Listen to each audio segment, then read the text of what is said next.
Olá pessoal, tudo bem? Eu sou a professora doutora Lorane Melim e na aula de hoje nós vamos fazer um resumo da nossa unidade 7. A nossa unidade 7 ela foi sobre o conteúdo de planejamento de fármacos focado na otimização do acesso ao alvo, ok? Se interessou? Então não se esqueça de, antes de ir para a aula, dar um like no nosso vídeo, se inscrever no nosso canal e ativar o sininho. Vamos para a aula?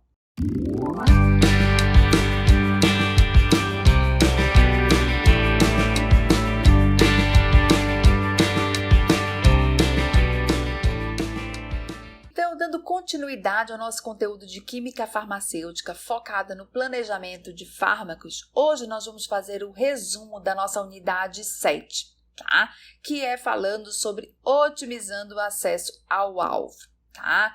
Então, nós vimos lá nas nossas aulas, se você não assistiu, volta lá, que é só um breve resumo, que a polaridade ou pKa de um composto principal pode ser alterada variando o substituinte, alquil ou grupos funcionais, permitindo que o fármaco seja absorvido facilmente, tá? Então, aqui um exemplo, né, do agente antitrombótico, que é muito básico. Ocorre, então, a diminuição da basicidade com o nitrogênio preso a um anel heterocíclico e com isso eu tenho uma maior absorção desta minha molécula, ok? Os medicamentos podem se tornar mais resistentes ao metabolismo com a introdução de escudos estéricos para proteger grupos funcionais suscetíveis. Também pode ser possível modificar o próprio grupo funcional para torná-lo mais estável devido a fatores eletrônicos. Nós vimos de diversas formas como que nós podemos tornar esse meu fármaco mais resistente ao metabolismo, tá? Então, o exemplo aqui que eu tenho, o agente antirreumático, lembrando que ele, essa estrutura faz com que ocorra esse impedimento estérico, bloqueando a hidrólise da amida terminal, ok? Os grupos metabolicamente estáveis podem ser adicionados para bloquear o metabolismo em certas posições, tá? Então, por exemplo, aqui, eu sei que o metabolismo ocorre, a oxidação metabólica ocorre na posição 6, então, com isso, eu vou ter uma vida útil limitada, tá? Então, a partir do momento que eu coloco um grupo exatamente nessa posição, eu vou bloquear esse metabolismo, tá bom?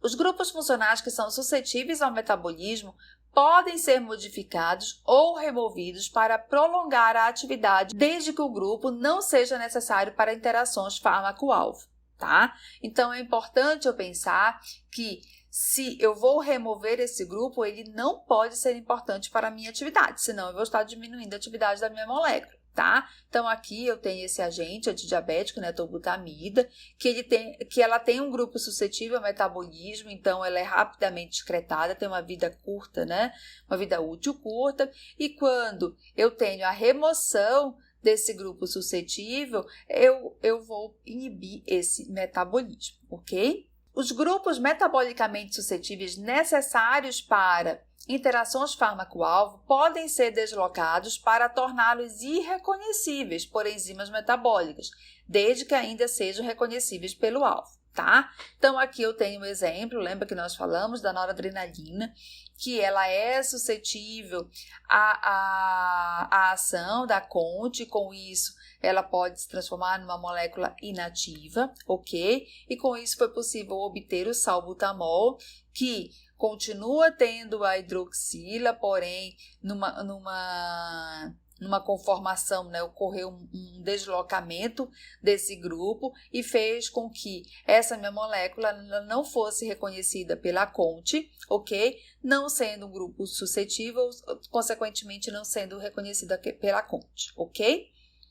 A variação de um anel heterocíclico no composto principal às vezes pode melhorar a estabilidade metabólica. Então, o exemplo que eu tenho, que nós vamos ter aqui é o tiaconazol, ok? Que ele é usado mais nas infecções da pele, como nós falamos, e aqui eu tenho essas variações nesse meu anel, aumentando a polaridade da minha molécula. Com isso, eu tenho o fluconazol, vou ter uma molécula polar em que ela vai ter sua distribuição na corrente sanguínea, ok?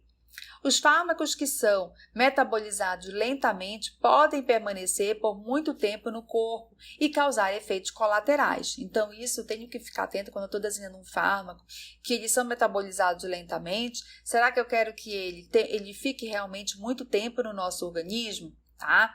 Então, grupos que são suscetíveis a alterações metabólicas ou químicas podem ser incorporados para reduzir o tempo de vida de um medicamento, tá? Então, aqui eu tenho um exemplo que essa minha molécula ela é resistente ao metabolismo, então tem uma meia-vida excessivamente longa, e quando nós observamos apenas a adição de uma metila, observa-se que essa região ela é metabolicamente suscetível. Com isso, eu tenho uma diminuição da meia-vida dessa minha molécula, que ela pode ser convertida tanto em álcool quanto em ácido carboxílico.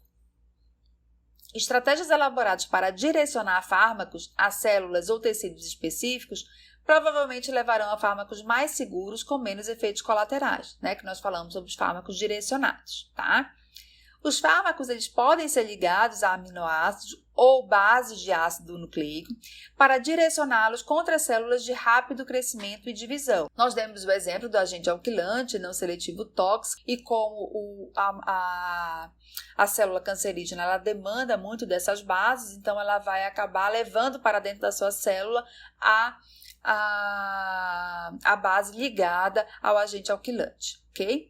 Fármacos eles podem ser direcionados ao trato gastrointestinal, tornando-os ionizados ou altamente polares, tá? De modo que eles não consigam atravessar a barreira intestinal, então eles podem atuar ali mesmo. Os efeitos colaterais dos fármacos de ação periférica no sistema nervoso central podem ser eliminados, tornando os fármacos mais polares para que não consigam, para que não atravessem a barreira hematoencefálica. Os medicamentos com efeitos colaterais tóxicos às vezes podem se tornar menos tóxicos, variando a natureza ou a posição dos substituintes ou evitando seu metabolismo em um metabólito tóxico, tá? Então, a partir do momento que eu consigo variar a natureza, variar a posição desses substituintes, eu posso diminuir esses efeitos colaterais tóxicos do meu fármaco, tá bom? Os profármacos são compostos inativos que são convertidos em fármacos ativos no corpo, geralmente pelo metabolismo dos fármacos. Os ésteres são comumente usados como profármacos para tornar um fármaco menos polar, ok? Permitindo que atravesse as membranas celulares com mais facilidade. A natureza do éster pode ser alterada para variar a taxa de hidrólise. Ok? Então, aqui eu tenho o exemplo de um profármaco que ele tem a presença de um éster, tá? Que é o enalapril, e quando ele chega na corrente sanguínea e sofre a ação da esterase, ele se transforma numa molécula ativa com ação antihipertensiva. A introdução de um grupo N-metil metabolicamente suscetível pode, às vezes, ser vantajosa na redução da polaridade. Um exemplo que eu observo é que essa metila ligado a esse nitrogênio, eu vou ter uma redução da polaridade dessa minha molécula. Os profármacos, com semelhança a importantes blocos de construção, aquele building blocks que nós estávamos falando lá na aula, biosintéticos, podem ser capazes de atravessar as membranas celulares com o auxílio de proteínas de transporte, Nós demos o exemplo, no caso aqui, da dopamina, que ela é usada no tratamento da doença de Parkinson. Ela é muito polar para atravessar a membrana celular e a barreira hematoencefálica. Com isso, eu tenho a levodopa, que ela é um aminoácido mais polar, consegue atravessar a membrana celular por proteínas transportadoras, e sofre a descarboxilação dentro da célula. A natureza tóxica de um fármaco pode ser reduzida com o uso de profármaco, que é lentamente convertido no composto ativo, de preferência no local de ação, tá? Os profármacos que contêm grupos polares metabolicamente suscetíveis são úteis para melhorar a solubilidade em água. Eles são particularmente úteis para fármacos que têm de ser injetados ou para fármacos que são muito hidrofóbicos para uma absorção eficaz pelo intestino. Os profármacos que são suscetíveis ao pH ou degradação química podem ser eficazes no direcionamento dos fármacos ou no aumento da estabilidade em solução antes da injeção, né, que nós vimos a hexamina em relação a que ela é estável em pH, né, maior do que 5, então ela é estável, né, na corrente sanguínea, só que quando ela tem um pH menor do que 5, ela encontra, né, nas vias urinárias, o que vai acontecer?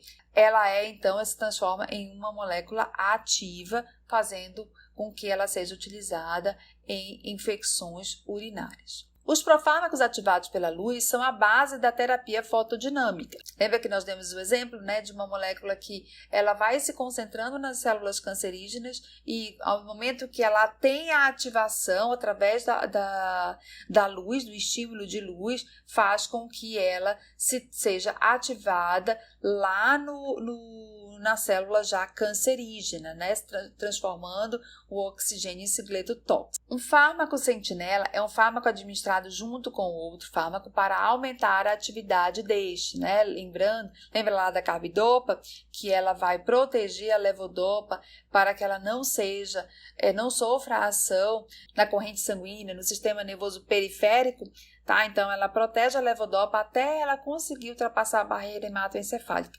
E aí sim, lá no seu local, ela é então convertida para a dopamina. Outros fármacos têm sido usados para encontrar o local de ação dos anestésicos e aumentar a absorção de medicamentos pelo trato gastrointestinal. Esse foi o nosso resumo da nossa unidade 7. Ela pertence, né? Ela foi toda baseada no capítulo 14 do livro do Patrick. Ok? Então, com isso, finalizamos a nossa unidade 7. Gostou da nossa aula? Então, não se esqueça de dar um like no nosso vídeo, se inscrever no nosso canal e ativar o sininho. Até a nossa próxima aula!